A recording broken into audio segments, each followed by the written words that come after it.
জন্য বিদায় ডালা আয়োজন করছে আপু। এত মানে দাঁড়াও 1 মিনিট। এটা হলো তুমি ধরো রেন্না পুতলা সবই তুলো। জানার ওদিকে তাকিয়ে কালকে তো যারা আপু বাসা থেকে আসলাম, আপু অনেক কিছু গিফট দিছে। আপু হচ্ছে বাসা পাল্টাইছে, বাসা কুচ গাছ একটা জিনিস সেটিং করতেও তো অনেক টাইম লাগে। ঘড়িটা অনেক সুন্দর আমার কাছে, আমার ঘড়িটা খুব পছন্দ হয়েছে। এই যে সন্ধ্যার পর রেডি হয়ে নিলাম, মাগরিব নামাজের পর আমরা আজকে যাচ্ছি হচ্ছে জারাপুর বাসায়। তো যাওয়ার আগে শেষ দেখা বা শেষ একটু ই করে আসি, দেখা করে আসি। আপু ইনভাইট করছে, আপুকে অনেকবার না করছি, আপু শোনে নাই। তো আপু হচ্ছে নতুন বাসা নিয়েছে। আপু বলতেছিল যে কোনো সমস্যা নাই, আপু রিসেন্টলি বাসা পাল্টাইছে। আমি বললাম যে আপু তোমার বাসাটা দেখার জন্য বিকেলবেলা কোনো এক সময় আসবো না, যাওয়ার আগ মুহূর্তে তুমি ভেজাল করো না। তাও আপু শুনলো না। তো আপু রাতে ইনভাইট করছে, আমি আর আমরা যাবো আর ভাবিরা যাবে। ভাবির অলরেডি চলে গেছে। তো আমরা একটু লেট হয়েছে, কারণ হচ্ছে রায়না বাবা হচ্ছে আরেকটা জায়গায় গেছিল, তো সেখানে গেছে। তো আসলো, এখন যাবো আপুর বাসায়। তো আপুর বাসাটা তো অবশ্যই একটু ঘুরে দেখতে হয়, নতুন বাসা। তো যাওয়ার আগে আপুর বাসাটা একটু দেখে যাই, এই আর কি। তো এই যে আর হচ্ছে আমার এক ভিউয়ার্স আপু হচ্ছে আমার জন্য খাবার পাঠাইছে। আমি তাকে ওইভাবে চিনি না। রায়না বাবা আজকে যেখানে গেছিল ওটা হচ্ছে বাংলাদেশিদের তাদের যে আইটি গ্রুপের একটা গ্রুপ আছে। তো সেখানে হচ্ছে রায়না বাবাকে আজকে সবাই বিদায় দিছে। তো ওইখানে যাওয়ার পর নাকি কোন আপু তার হাজব্যান্ডকে দিয়ে ওইখানে পাঠাইছে খাবার। তো আপু নাকি আমার ভিউয়ার্স, তো ফাতেমা আপু মনে হয়, ফাতেমা আপু। তো আপু যদি ভিডিও দেখে থাকেন, আপুকে অসংখ্য অসংখ্য ধন্যবাদ। আপু আমার কথা মনে করে আমার ভিডিও দেখে খাবার পাঠাইছে। আলহামদুলিল্লাহ, আল্লাহ আল্লাহ যেন আপুকে এর উত্তম প্রতিদান দান করুক, সে দোয়া করি। তো এই যে দেখাই, রায়না বাবা বলতেছে যে তোমার এক ভিউয়ার্স আপু খাবার পাঠাইছে। আমি কি তোমার কাছে কিভাবে খাবার দিল? তো বলতেছে যে আমরা তো যে ইয়েতে মিটআপে গেছি, ওইখানে ওই ভাই আসছে, মানে আপুর হাজব্যান্ডও হয়তো আইটিতে জব করে। তো আপুর হাজব্যান্ডকে দিয়ে পাঠাই দিছে আর কি, যেহেতু জানে সবাই আজকে ওইখানে মিটআপ হবে গ্রুপের সবাই। তো এই যে এই হচ্ছে আচার আর হচ্ছে বিরিয়ানি, খুব সুন্দর একটা ফ্লেভার বের হয়েছে আলহামদুলিল্লাহ। তো যেহেতু এখন দাওয়াতে যাচ্ছি, আজকে তো আর খাওয়া হবে না। এটা আমি এসে ভাবির ফ্রিজে রেখে দিব, কারণ হচ্ছে আমার তো ফ্রিজ নেই। এটা এইভাবে থাকুক, আমি এসে তারপরে ভাবির ফ্রিজে রেখে আসবো, কালকে ইনশাল্লাহ খাবো। আবারও ধন্যবাদ জানাই আপু, অনেক অনেক ধন্যবাদ। কি বলবো, আপনাদের এই ভালোবাসা আসলে সত্যি আমি মুগ্ধ হয়ে যাই। তো ভিউয়ার্স আমাদের সবসময় ব্লগ দেখে, তো সে আপু পাঠাইছে ফাতেমা আপু আর কি, মনে হয়, আমি সঠিক বলতে পারতেছি কিনা জানি না। রায়না বাবা এটাই বললো, ফাতেমা আপু আর কি। তো আপু ব্লগ দেখলে কমেন্ট করবেন। তো ঠিক আছে, এখন যাই আপুর বাসায়, জারাপুর বাসায়, পরে আপনাদের সাথে আবার কথা হবে।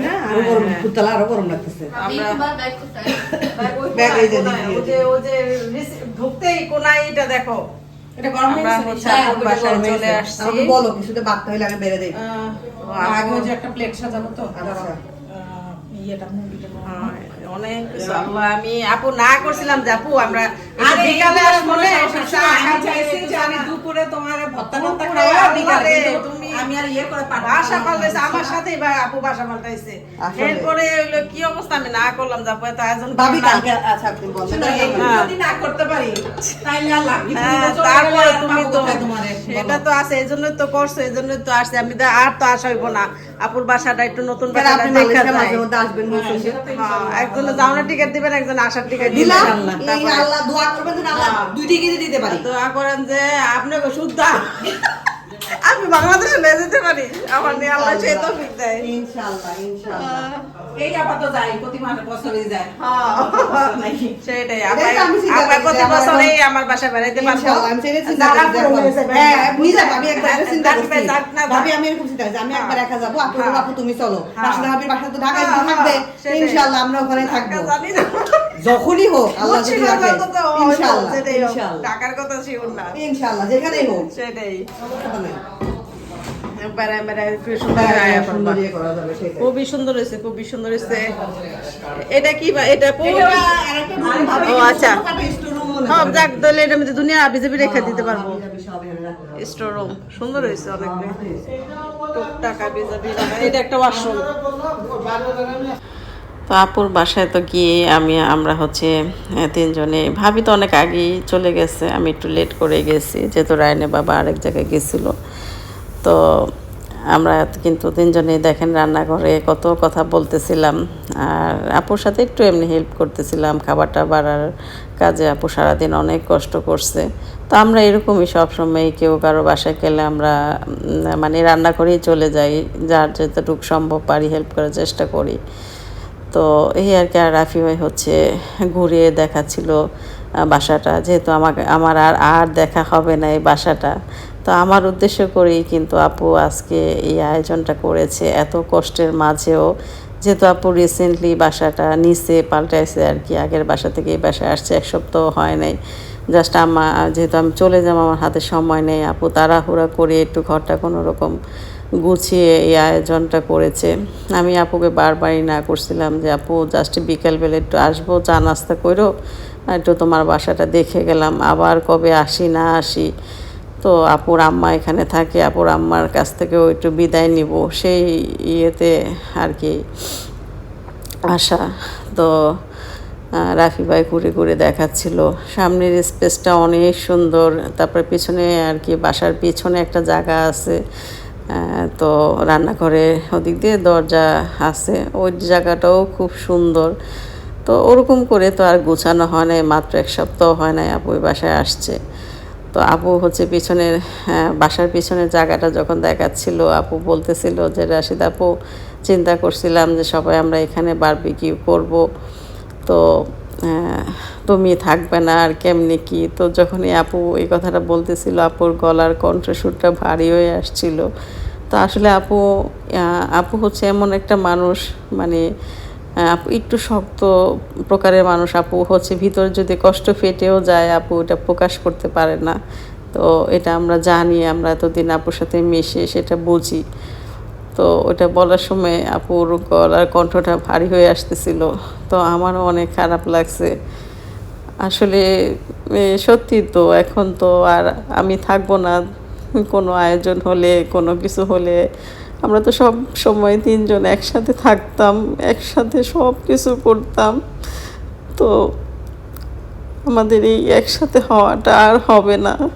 তো এটা আসলে যখন ভাবি না, তখন এত কষ্ট লাগে, আসলে এটা আমি আপনাদের বোঝাতে পারবো না।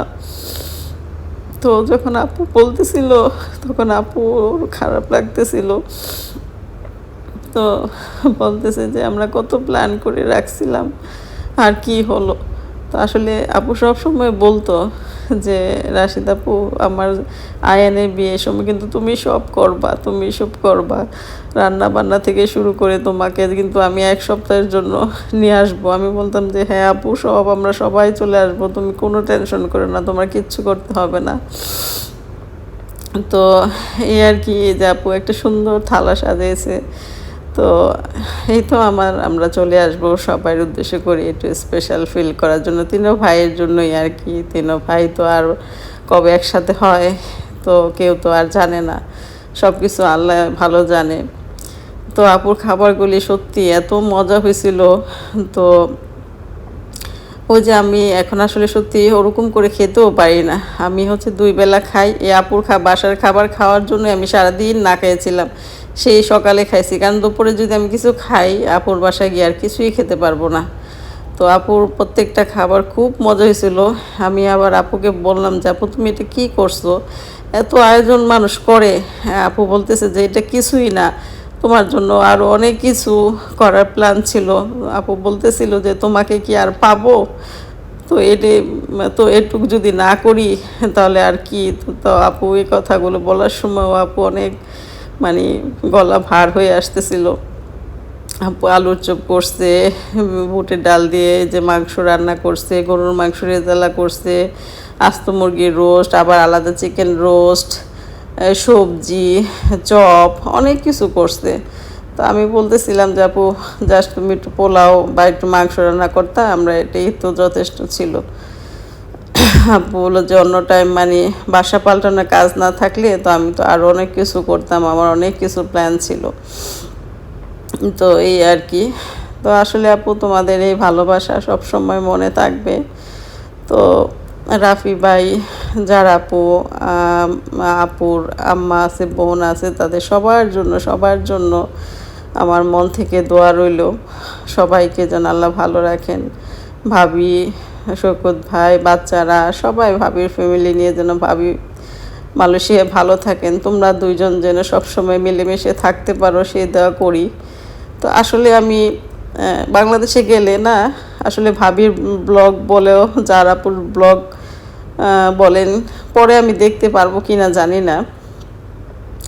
কারণ হচ্ছে আসলে এই যে কোনো একটা ওকেশন হোক বা আমরা যখন ভ্যাকেশন থাকি ঘুরতে যাই, তো এই সময়গুলো যখন আমি আবার দেখবো, আমার এত খারাপ লাগবে যে আমি নাই, তাই না?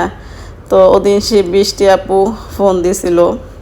তো এই যে যার আপু হচ্ছে গিফট দিছে সেটা আপনাদের আমি দেখাই আর আমি কথা বলি। ওদিন বৃষ্টি আপু ফোন দিছিল, আপনারা হয়তো অনেকেই বৃষ্টি আপুকে চেনেন। বৃষ্টি আপু তো বেশ কিছুদিন হয়েছে, মানে কয়েক বছর হয়ে গেছে বাংলাদেশে চলে গেছে, এই যে ভিসার প্রবলেমের কারণেই।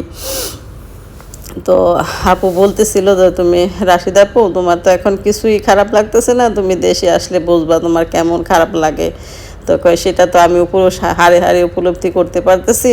তুমি বিশ্বাস করবা কিনা জানো না, জানি না যে ফাতেহার ব্লগ জানো, মানে ভাবির কথা বলতেছে বৃষ্টি আপু। ফাতেহার ব্লগ আমি অনেক বছর ধরেই দেখি না, কারণ ফাতেহার ব্লগ দেখলে আমার অনেক খারাপ লাগে, অনেক বেশি খারাপ লাগে। তো ওর ব্লগ দেখা আমি বন্ধ করে দিছি। তুমি যখন দেশে আসবা তখন বুঝবা, তুমি ওদের ব্লগ দেখতে পারবা না, তোমার অনেক খারাপ লাগবে। তো আপু আসলে সত্যি ঠিকই বলছে, আমি এখনই উপলব্ধি করতে পারতেছি। আর অনেক দিন তো আমি বিল্ডিংয়ে ছিলাম, ভাবি তো আসছে প্রায় 1 বছর কাছাকাছি হয়ে যাবে। তো ভাবির ব্লগে যখন দেখবো এই বিল্ডিং, এই রাস্তা, এই লবি, এই লিফট, তখন আসলে সত্যি অনেক খারাপ লাগবে। আসলে অনেকেই বলেন বা অনেকেই কমেন্টে বলছেন যে এত খারাপ লাগার কি আছে। তো আসলে এই সিচুয়েশনে যারা না পড়বেন তারা আসলে বুঝবেন না। তো এই আর কি। তো আপু এই যে এত আয়োজন করছে, তারপরও আবার আপু গিফট দিয়ে দিয়েছে। আপু বলতেছে আমি তোমার জন্য বেশি কিছু করতে পারি নাই, বাসা নিয়ে ব্যস্ত ছিলাম, আমি বের হতে পারি নাই, তা কেনাকাটা করতে পারি নাই। তো আপু এই যে হিজাব দিছে, তারপরে হচ্ছে রায়নের জন্য মোজা, ক্যাপ, তারপর হচ্ছে হিজাব পিনগুলো অনেক সুন্দর হয়েছে, এই হিজাবটাও খুব সুন্দর। তারপর হচ্ছে আপু যে রায়ানের জন্য ওয়াচ দিছে, তারপর আমার জন্য একটা সুন্দর ব্যাগ দিছে। রায়ানের বাবা এই ব্যাগটা খুব পছন্দ করছে, বলতেছে যে ব্যাগটা দেখেই বলতেছে ব্যাগটা তো অনেক সুন্দর। তো আর হচ্ছে কি জানি বলে, আমার জন্য ঘড়ি দিছে। তো এই ব্যাগগুলি আসলে অনেক আগে কিন্তু এগুলোর চল ছিল, এখন আবার এগুলো আসছে। এই ব্যাগগুলি ভালোই লাগে, ভিতরে চেন আছে, পরে চেন দিয়ে নেওয়া যাবে। আর হচ্ছে আপু একটা খুব সুন্দর একটা ঘড়ি দিছে রায়ানের জন্য, সনি কোম্পানির। তো রায়ান এই ঘড়িটা দেখে খুব খুশি হয়েছে। তো অনেক অনেক ধন্যবাদ আপু, রায়ান খুব খুশি হয়েছে ঘড়িটা। আসলে বাচ্চারা এই টড়ি কিন্তু খুব পছন্দ করে, একটু সুন্দর মডেলের ঘড়ি দেখলে ওরা খুব পছন্দ করে। তো ঘড়ির কোয়ালিটিটা খুব ভালো। আর হচ্ছে যে আমাকে একটা ঘড়ি দিছে আপুর, এই ঘড়িটা খুব সুন্দর। তো আমার ইচ্ছে হচ্ছিল যে এই ঘড়িটা পরে আমি মানে দেশে যাব, পরে যাবো আর কি, দেশে যাওয়ার সময়। আবার আগেই চিন্তা করছিলাম যে কিছু পরবো না, কারণ ও যে এয়ারপোর্টে এই একদম শেষ চেক ইনের সময় কিন্তু এই যে সব খুলে টুলে ট্রেতে রাখো, আবার এগুলো পরো, অনেক ভেজাল লাগে। তো গতবার যখন গেছি এগুলি খুলতে হয়েছিল, আংটি টাংটি, এবার কিছুই পরবো না চিন্তা করছি। যদি পরতাম তাহলে হয়তো আপুর ঘড়িটা পরে যেতে পারি, বা পড়তে চাচ্ছিলাম, এখন জানি না কি হয়, ইচ্ছে করলে পড়ে যাব, ওই ভেজালের জন্য আর কি পড়তে ইচ্ছে করে না। এই আর কি আপু, গিফটগুলো অনেক সুন্দর হয়েছে, অনেক সুন্দর হয়েছে, আলহামদুলিল্লাহ। তোমাকে আসলে ধন্যবাদ দিব না, ধন্যবাদ সামান্য এই শব্দটা আর কি এটার সাথে যায় না। আর তোমরা যা করছো আমাদের জন্য আলহামদুলিল্লাহ, তোমাদেরও আল্লাহ এর জন্য উত্তম প্রতিদান দান করুক, সেই দোয়া করি। সবসময় ভালো থাকো, সেই দোয়া করি। তো এই আর কি, সবাইকে অনেক মিস করব, সবাইকে অনেক মিস করব। জানি না আবার কখনো একসাথে হতে পারবো কি না। তো আপু বারবার, আসলে আসার সময় ওই সিচুয়েশন ছিল না যে ক্যামেরাটা অন করি, খুব কান্নাকাটি করছি, আপু অনেক কান্নাকাটি করছে, আমরা তিনজনে, ভাবি, আমি। তো আসার সময় খুব খারাপ লাগছে যে যে আর হয়তো আসা হবে না। তো আপু আমাকে বারবার সান্ত্বনা দিচ্ছিল যে রাশিদ আপু, আল্লাহ চাইলে কি না সম্ভব, আল্লাহ যদি চায় আবার আসবা, আবার আমরা একসাথে হব। তো এই আর কি আপু, তোমাদের দোয়া যেন আল্লাহ কবুল করে। তোমাদের মতো ভালো মানুষ পাইছি, আমার কি বলে এটা, আল্লাহর রহমত। তোমার মতো, ভাবির মতো ভালো মানুষ সঙ্গ পাইছি আলহামদুলিল্লাহ। আর রাফি ভাইয়ের কথা কি বলবো ভাই, আর রাফি ভাই হচ্ছে আমাদের বড় ভাইয়ের মতো, সব সময় অনেক, যে কোনো কাজে, যে কোনো ব্যাপারে ভাই অনেক হেল্প করে। ভাই অনেক মজার মানুষ, রায়ানের বাবার সাথে অনেক মানে ভাইয়ের মিল আছে।